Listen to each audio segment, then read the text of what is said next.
नमस्कार, आप देख रहे हैं आई इंडिया और मैं हूं पंकज सिंह गौर। जल्दी से आपको यह बता देते हैं कि जो पंचायत चुनाव को लेकर के सुप्रीम कोर्ट में एसएलपी दाखिल हुई थी, यानी कि आरक्षण को जो चुनौती दी गई थी, उस पर क्या हुआ है। तो आपको बता दें कि हमें जो जानकारी मिल रही है उसके मुताबिक सुप्रीम कोर्ट ने जो वहां पर एसएलपी दाखिल करने वाले पक्षकार थे, उनके लिए हाई कोर्ट जाने का रास्ता साफ कर दिया है। यानी उनको कहा गया है, क्योंकि उन लोगों ने ये कहा कि जो सुनवाई हाई कोर्ट ने की थी उसमें उनका पक्ष नहीं सुना गया था, तो सुप्रीम कोर्ट के चीफ जस्टिस ने सुनवाई करते हुए कहा कि वो अपना पक्ष हाई कोर्ट में रख सकते हैं। जहां पर पहले से ही पक्षकार ये कह रहे थे कि जो राज्य सरकार ने जो 11वें संशोधन किया है उसके बाद वो उसकी जानकारी सुनवाई के दौरान नहीं रखी गई थी, इसलिए अब ये जो पक्षकार हैं वो अपनी बात हाई कोर्ट में रखेंगे। फिलहाल सुप्रीम कोर्ट में अब इस पर सुनवाई खत्म हो गई है, फिर से वापस हाई कोर्ट के पास मामले को भेज दिया गया है। एक समान उनके लिए रास्ता खोल दिया गया है। हम आपको बता दें कि चूंकि पूरी जो गांव की सरकार बनाने की प्रक्रिया चल रही है, वो पूरी हाई कोर्ट के निर्देशों के बाद ही ये प्रक्रिया अपनाई जा रही है। सबसे पहले हाई कोर्ट ने एक जनहित याचिका पर राज्य सरकार को निर्देश किया और उसके लिए बाकायदा तिथियां निर्धारित की कि इन तिथियों तक चुनाव करा लिए जाएं। उसके बाद फिर जब चुनौती दी गई, फिर जनहित याचिका एक दायर हुई और आरक्षण व्यवस्था को लेकर के चुनौती दी गई, जो 1995 को आधार मानकर आरक्षण लागू किया गया था। और इधर 3 मार्च को उसकी अंतिम सूची भी आ गई थी आरक्षण की। उसके बाद वो आरक्षण प्रक्रिया में बदलाव हुआ और फिर से नए आरक्षण यानी 2015 को आधार मानकर फिर से आरक्षण प्रक्रिया अपनाई गई।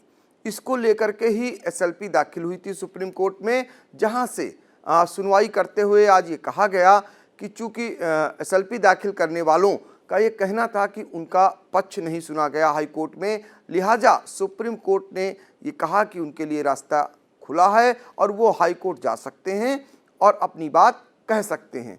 फिलहाल हम आपको बता दें कि अब चुनाव होने का रास्ता एकदम साफ हो चुका है।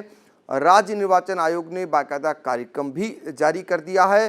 प्रदेश में 4 चरणों का जो चुनाव होना है, तिथियां निर्धारित कर दी हैं, नामांकन की तिथियां निर्धारित कर दी हैं और 2 मई जो है वो मतगणना की भी तिथि निर्धारित कर दी है। 4 चरणों का जो चुनाव होना है वो 29 अप्रैल को आखिरी चरण है, जिसमें सीतापुर में भी मतदान होना है। तो इस तरीके से फिलहाल जो एसएलपी दाखिल करने वाले थे उन्हें कोई राहत सुप्रीम कोर्ट से नहीं मिली है। अब वो अपनी बात फिर से कर सकेंगे, हाई कोर्ट में रख सकते हैं, ये रास्ता ज़रूर उनके लिए बना दिया गया है। लेकिन चुनाव पर फिलहाल कोई असर अब पड़ने वाला नहीं है। राज्य सरकार पूरी तरीके से तैयारी में है और पूरा कार्यक्रम जारी हो गया है। 2 मई को मतगणना की भी तिथियां निर्धारित कर दी गई हैं। तो इससे साफ होता है जो हाई कोर्ट ने 25 मई का समय दिया था कि वो चुनाव की प्रक्रिया पूरी कर लें, पंचायत चुनाव की, उससे पहले ही योगी सरकार चुनाव कराने पे पूरा एडामेंट हो गई है और करा भी रही है। हम आपको बता दें कि सीतापुर पिछले दिनों आए थे कानून मंत्री ब्रजेश पाठक, उनसे भी जब हमने बात की थी तो उन्होंने भी कहा था कि सरकार समय पर चुनाव कराने के लिए प्रतिबद्ध है। जाहिर तौर पर इसके अलावा भी आपको बता दें कि एसएलपी जरूर सुप्रीम कोर्ट में दाखिल हुई थी, लेकिन सरकारी मशीनरी पिछले कई महीनों से चुनावी मोड में है और वो बाकायदा बैठकें कर रही हैं, सारा कार्यक्रम निर्धारित कर रही हैं। यहाँ पर मतपेटियाँ ब्लॉकों में भेजी जा रही हैं। इसके अलावा पहले से ही जो मतपत्र थे वो छप चुके हैं और वो आ चुके हैं। बाकायदा सीतापुर में मतपत्रों को लाया जा चुका है और काफ़ी समय पहले लाया जा चुका है। तो इस तरीके से जो ड्यूटियां लगनी हैं निर्वाचन से जुड़े अधिकारियों कर्मचारियों की, वो भी लग चुकी हैं।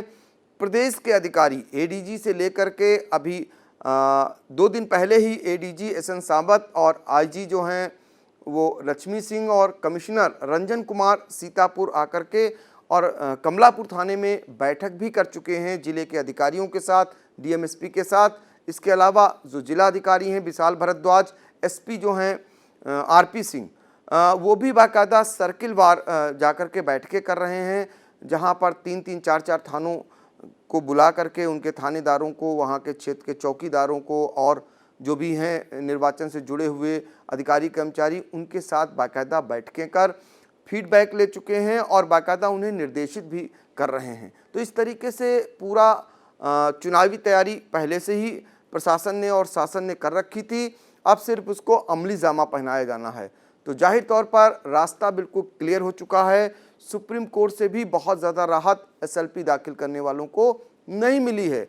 इसके बाद अब सीधे तौर पर जो योगी सरकार है वो चुनाव कराने जा रही है और योगी सरकार इस बार ग्राम पंचायत के चुनाव को लेकर पहले से ही गोटियां बिछा रखी हुई हैं। उनका मुख्य लक्ष्य पंचायतों पर भाजपा का कब्जा करना है। एक समान यही कारण है कि योगी सरकार पहली बार जिला पंचायत के सदस्य पदों पर और जो ब्लॉक प्रमुख चुनाव हैं सिंबल पर लड़ाने की तैयारी भी कर रही है और वो बाकायदा गांव में गांव चौपाल लगा रही है। जो बड़ी बड़ी ग्राम पंचायतें हैं वहां जा कर के भी बैठकें कर रही हैं, तो लिहाजा उनकी सारी कवायद पूरी है। ऐसे में बिल्कुल क्लियर हो चुका है कि अब तय सीमा पर जो राज्य निर्वाचन आयोग ने तय कर दिया है कार्यक्रम, उसी पर चुनाव होंगे। तो ये बिल्कुल स्थिति स्पष्ट हो चुकी है। सुप्रीम कोर्ट से भी आज जो सुनवाई हुई थी उसमें कहा गया है कि अब ये मामला आप अपना पक्ष हाई कोर्ट में रख सकते हैं, लेकिन आपको बता दें कि जो जानकार हैं कानून के, उनका कहना है कि जब कोई निर्वाचन प्रक्रिया यानी कार्यक्रम जारी हो जाता है तो जल्दी से कोर्ट उस पर सुनवाई नहीं करता है। तो जाहिर सी बात है कि अब फिलहाल राहत नहीं मिलेगी और 2015 के आधार पर जो आरक्षण लागू हुआ है, जिसकी आज अंतिम सूची का प्रकाशन भी कर दिया गया है। हालांकि आपको बता दें कि आपत्तियां जो इस बार आईं, जो पिछली बार आरक्षण था और इस बार जो आरक्षण आया, वो दोगुनी के करीब आपत्तियां आईं। लोगों को शिकायत थी, मतलब इससे संतुष्ट नहीं थे, लेकिन एक भी आपत्ति पर अमल नहीं हुआ।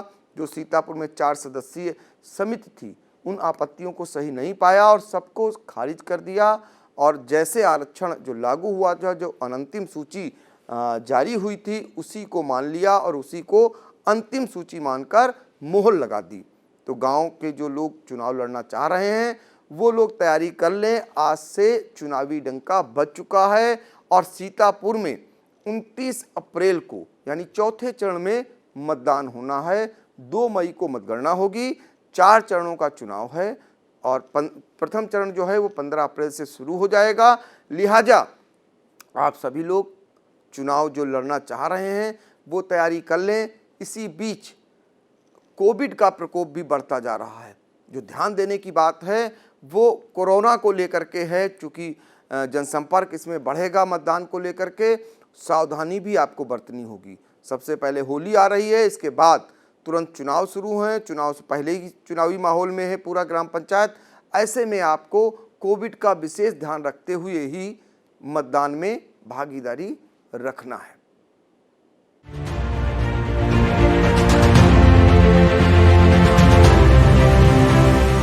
स्टूडियो आईएएस लखनऊ में ही सिविल सेवा की तैयारी के लिए एक बेस्ट फैसिलिटी के साथ एक मॉडर्न कैंपस उपलब्ध करा रहा है। अब स्टूडेंट 12वीं के बाद ही आईएएस और पीसीएस की तैयारी कर सकते हैं।